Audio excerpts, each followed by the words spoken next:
I won't mess with that link right now. All right, so I think we are live. And we'll try for take two.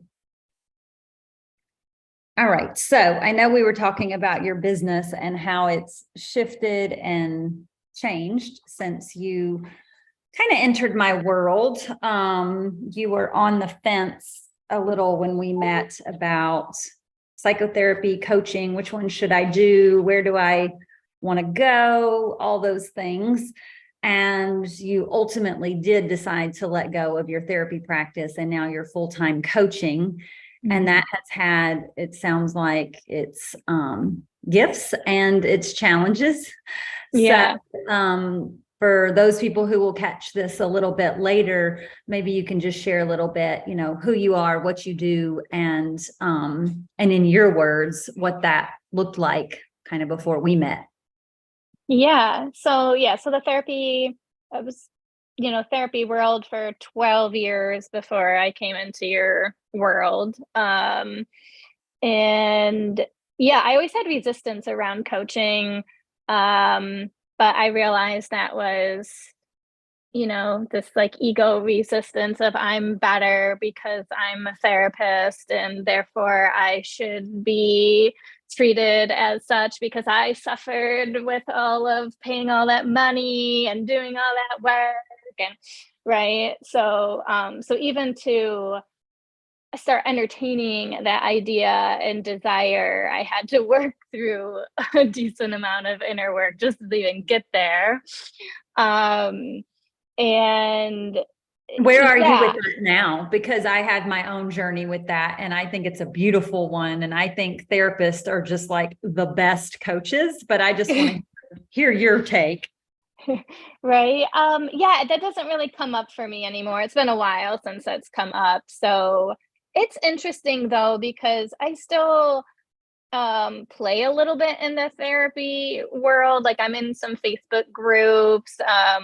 This one friend I met online, who's some admin for some like critical thinking therapist group, and I'm actually like adminning that group for some reason. So it's just kind of like an interesting thing to like keep my pulse on what's going on in the minds of therapists because of that, and kind of noticing a lot of that victim consciousness happening. But I can't fault them either because I was there for the longest time myself. But it's nice to not be there. It's very freeing to not be there anymore, and that feels really good to my system. Did you say you can't help them because you were there? I miss. Or I can't blame them, or I can't fault them, or like I can't judge them for that, like, because I remember what that was like. So that doesn't really come up for me anymore, and I feel like it has greatly improved my life. I know that might sound crazy, but it really has.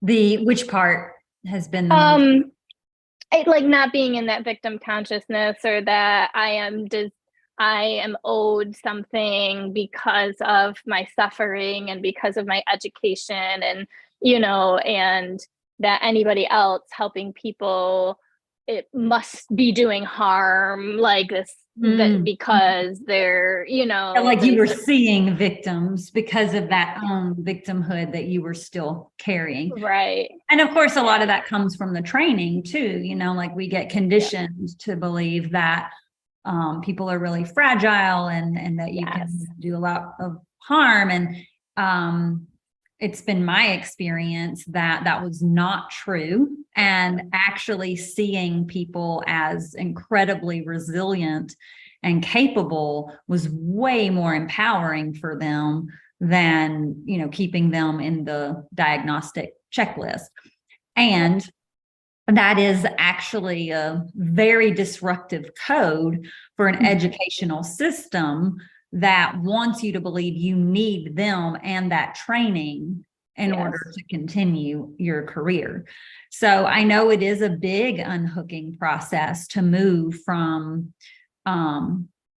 that box, the therapy box, over to, even if you weren't choosing to call yourself a coach, any kind of mentor outside the system where you are developing your own model is, that's a more empowering place to be. And then, as before our recording was getting all wonky, we were starting to talk about like really what a dark business is and dark consciousness. And I don't usually get into those terms as much to like as an educational piece, but for the purpose of having the conversation, I think it's helpful to label it a little bit so that people know what I'm talking about. And it's really this place of being completely unhooked from like a system and a structure and there's a this way and a that way and a right way and a wrong way.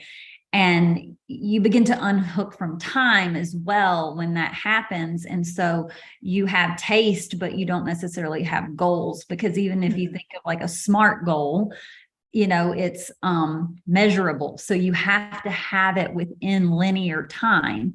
And when you are working from a place of non-linear, that means like there's things can be happening in parallel times. There's a lot of creation codes that are coming from a level of consciousness that is not the human mind can't comprehend that many multiverses, or the can't think of the word right now, but it's just like out in the quantum, right?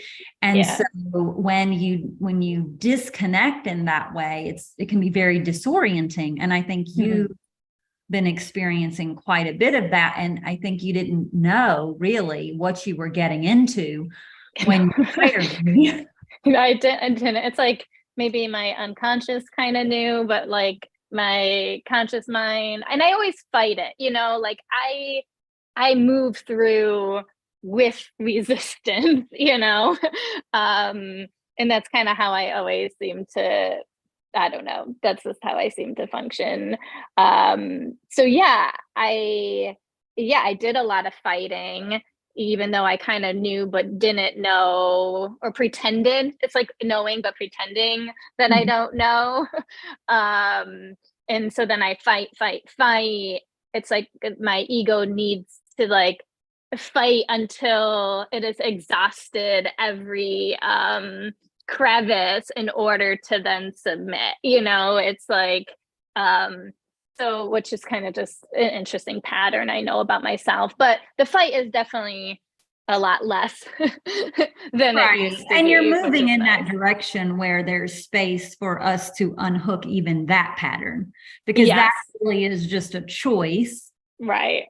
And it's like, oh, this is how I've been able to do it this far, so I'm going to keep doing that. And at some point that too will not work. Right. You're kind of forced to go into this place of non-resistance. But that has really happened, if you think about it, in a relatively short amount of time, and also a long amount of time. It kind of feels, both. Where you went from that that therapy practice to your coaching practice. And then in that period, there was a place where you actually, I don't know, maybe you can put it in your own words. Like, I call it the meat hook moment, because that's what it's been called by different mentors of mine. But it's like, it's almost like hitting bottom in a sense. Because of what you're describing with all the resistance. It's like you kind of have to hit bottom and in out. And then what started happening like on the other side of that? And I know you're not like completely unhooked and untethered, but at the same time, a lot has been unhooked. For sure. Yeah. And the thing is, and that was another thing, it's like I knew I had to hit bottom and I didn't want to hit bottom. And that was like part of this, the fear taking over of trying not to hit bottom, even though I knew deep down that was going to happen. And I guess those are the things that I get like all in a tizzy about. So I don't know exactly when that happened. It really just maybe like I think through the fall and winter. I don't know, maybe even up until just a couple months ago, I felt like it was like really um not good. And then yeah, and then something shifted and I don't know. And I'm like, okay, great. I made it to some, I just feel like I made it to some other side. And You did. You did. yeah. And what happened, just like to spell it out for anybody watching, is it's like you were not in your power. Yeah. So no amount of codes that I could give you would actually take effect. Yes. So what I think happened, somewhat recently over the past few months, I feel like everything that I had been absorbing this whole time finally just like um got solidified. I don't know if that's the right word. Like it almost feels like all at once everything clicked and it all made sense. And I'm like, oh. Yeah, this is why I don't worry about people getting it or not getting it when we're in the actual frame, because you will get it. Yeah. When you hit a new level of power in your body, Yeah. then the mind will click in.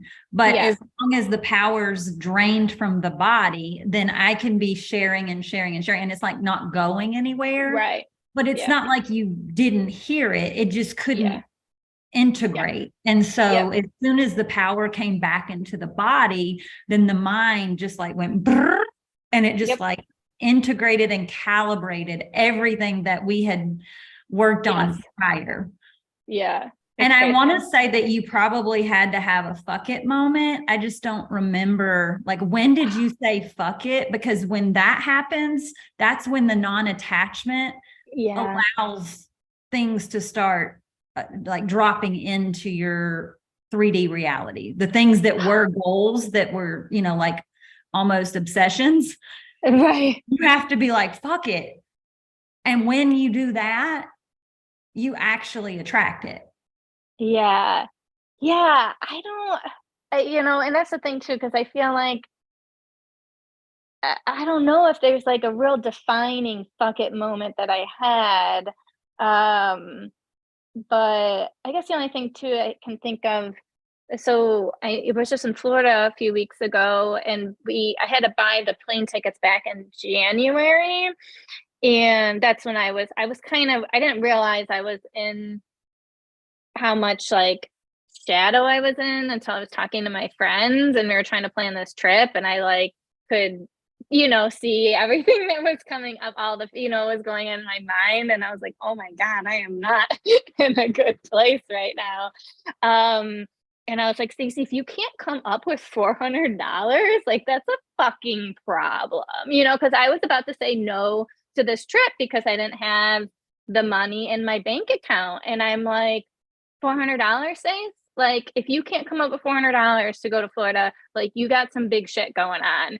And so I don't know if that, was like a part That was of a fuck it moment. Yeah. You literally are saying, like, I don't have it, so I have nothing to lose. Yeah. And then what happened on the other side of that? I ended up having the best vacation I've ever had. And didn't you also have a bigger sale?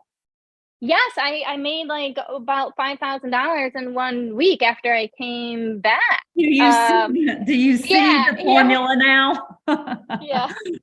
So, and then like a week later, like a lot of attachments started coming back and all this stuff. And so then last week, I like did a lot of like conscious unhooking and allowing myself to be the most vulnerable I've ever been, to stay in my body while I was feeling through the emotional pain, like more present than I ever have in my life. And and I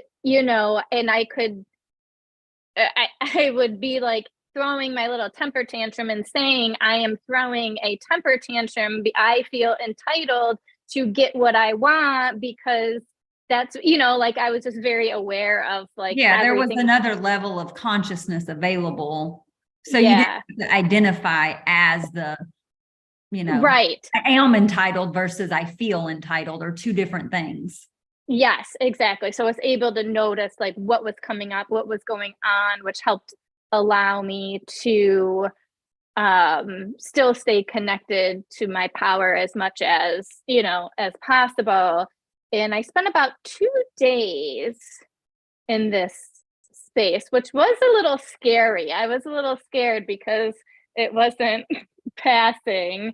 But then by the third day, I think this is when you came into the master body, right? yeah, because Okay, yeah. I was like I would then because I started having these fears of if I'm not in my power, am I going to lose all the stuff, right? All the stuff that I just manifested, that I had just created, Right. is that all going to go away now? But then I realized that that's just more bullshit, right? That was coming Another up, layer. right?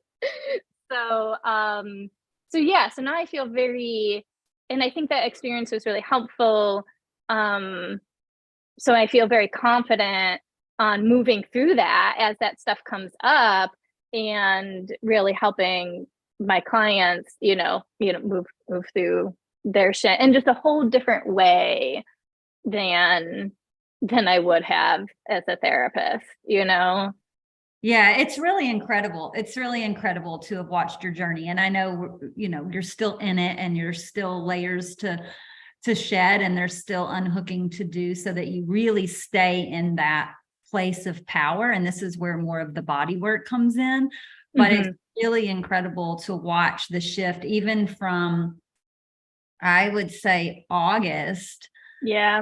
until now, because I know you had entered my space prior to that when I was still with my business partner. And so we were starting to get some of the intellectual understanding of like, oh, okay, these archetypes and there's the shadow versus light. And you may have been familiar with shadow work already, but now it was distilled down to these 4 pillars of consciousness. And that makes it a lot simpler to just be like, oh, okay, that's all bullshit. I can ignore that. And then this is where I actually want to operate from. And then the hardest place, and this is where, we've been, I think, as a collective, is knowing that this is all bullshit and wanting to be here, but there's a lot of different tools to get here to here. And that in and of itself can be very confusing for humans who want to pick the right tool and the right modality. And then they get into analysis about this thing over here versus just choosing this thing over here. Yeah. That's really where we are. We're at a place where it's like, it doesn't actually need to involve all the tools and all the strategy and all the analysis. And this is why I personally needed to leave the therapy space, because people come into therapy expecting to process.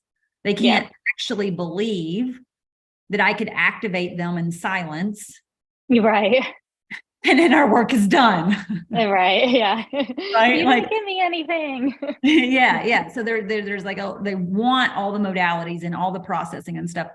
And that's fine if that's where somebody is, but I wasn't there anymore. And so now there's this beautiful place in, consciousness, and as pioneers of consciousness, that we actually get to infuse and activate and allow people to up level by osmosis with or without the words.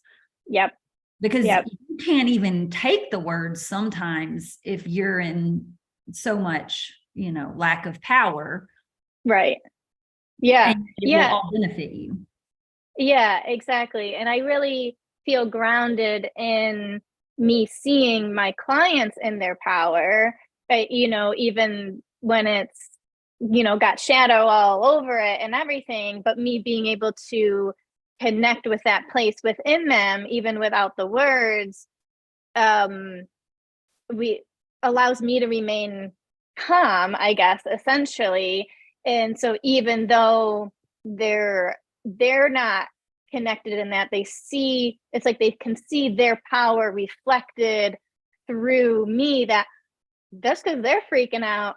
I ain't freaking out because I know everything's going to be okay. They don't know everything's going to be okay, but because I know everything's going to be okay, it's like this unspoken grounding force, which is like really cool to witness. That's amazing. Yeah. So do you want to share with people a little bit about like the people that you really enjoy working with? Because I did hear you towards the beginning of the call where it's kind of like you're in this space with therapists, you're acting as an admin, you see all shit, and you're like, okay, that's not necessarily who I want to work with. You have that awareness of who you do and don't. So I'd love to hear more about that.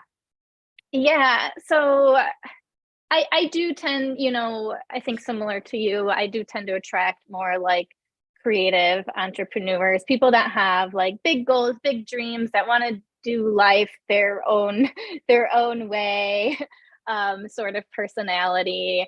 Although I do have clients that they're not entrepreneurs, but it's just, I think this real drive to know that there's more to life than what they're experiencing. It's like you have this like nagging feeling that life can feel better. And again, about like the modalities and trying all the ways, but there still seems to be that thing missing. Those are the people that I really like to work with. And I think it's a lot of it is their goals, usually in relationships or in career, I guess, are like kind of the two biggies that I talk about all the time. Awesome. Yeah. So quite a journey for you, and it's continuing. I know there's even some prompts that I want you to play with and share in the master body if you feel called to, because I do think that there's a lot of depth still, like you've had this big shift and there's space to go even deeper and wider. But I love that you're able to share where you've been so far, because obviously there's infinite spirals, right? The journey will continue. Yeah. But I love that you're able to articulate it and that you're in this place where you really can trust yourself. And even if the shadow shows up or the conditioning, whatever you want to call it, that says like, oh my God, things are not, and they're like starting to freak out. It's like, that's a call, that's like a red flag to come back to you, to come back to your power, to drop in, versus like trying to run around with a chicken with your head cut off, trying to solve it externally. Because you actually have the power inside you to shift the external reality when you're dropped in. And it's like, I've been saying this for a long time now, so it doesn't really feel like news to me, but it's like, I forget how much the rest of the world is still operating on the fact that they think they have to fix something out here. It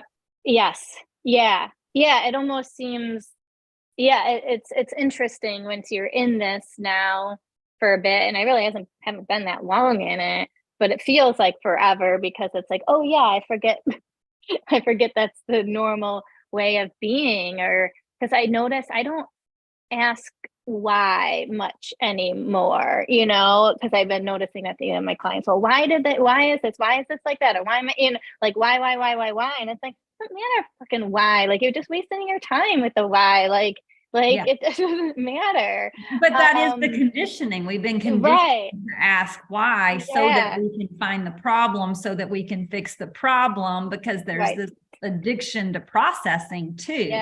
And if you know the origin, that's a place to unhook. But honestly, and because I've been unhooking as long as I have, I finally got to see like that is a trap too. Because why it happened is already gone. It doesn't even exist. It's an illusion. And so if you want to change something, it's like right here in this moment. Why, to your point, doesn't matter. But what matters, like the behavior pattern matters, because it's what's creating your 3D world, but the why doesn't matter. It's just trying to like placate the mind and to stay in analysis and to that takes us out of the body experience because we're thinking why, and instead of just dropping in of, okay, well, what is alive, what is happening, what, like, Do and I then want just it? right, and just move from there. Like, we don't need to write an essay about why this happened or didn't happen. We're Been there, done that, got the diploma. right, it's like you waste a lot of time, and and I think the other thing, so that doesn't come up for me much anymore, and how still comes up a bit, but as soon as the word how comes in, I've got to move or get up or start doing something and get out of the how. That's a good what do you want to call it, like a guidepost for you, and not just for you but anybody watching. It's like when you're in the how, you've already left your power. And for some people it may be get up, move around and that kind of thing, because they don't want to feel stuck or frozen as you continue the journey. And this is really where you are right now. And I think there's an invitation for, again, you have the prompts, right? I've given you is to begin going into the body even more, because you've been able to drop into the body, and now you even recognize, oh, I'm in my house, so I need to like move my energy. There is a time and place where you don't actually want to do the moving to move the energy, because there's some places in the body that can actually be how do I say? Because we've been using the word unhooked, so I wanted a different word. But it's basically like going into the body and allowing that area, whatever the area is that's responsible for the disconnect, that's having you ask how, to actually flood that area with consciousness. And as you do, you'll get to a place of like not wanting to move just to move. Like I'll be able to move it faster, flip it faster, and going right to the source. Exactly, because you're in so deep in the power of your body that it's like, oh, okay, this actually gets to move out there without me moving out there. Which is a little bit of a mind trip, but that's where we get to have fun, right? We get to keep playing in that way. Definitely. And that will feel good. So I think you're right. That's where I can keep refining and being able to flip things faster, because I would love that. You're in a really great place. I love it. Thank you for sharing it with me, and feel free, if there's anybody that you want to see this, to share with them, and I look forward to sharing it with my people too. Awesome. Well, thank you so much for this. And before you go, do you want to share your website for anybody who may be interested in more about what you do? My website is radicallifecoach.com. Perfect. All right, Stacey, good to see you. I'll see you in the master body. All right, see you then. Bye.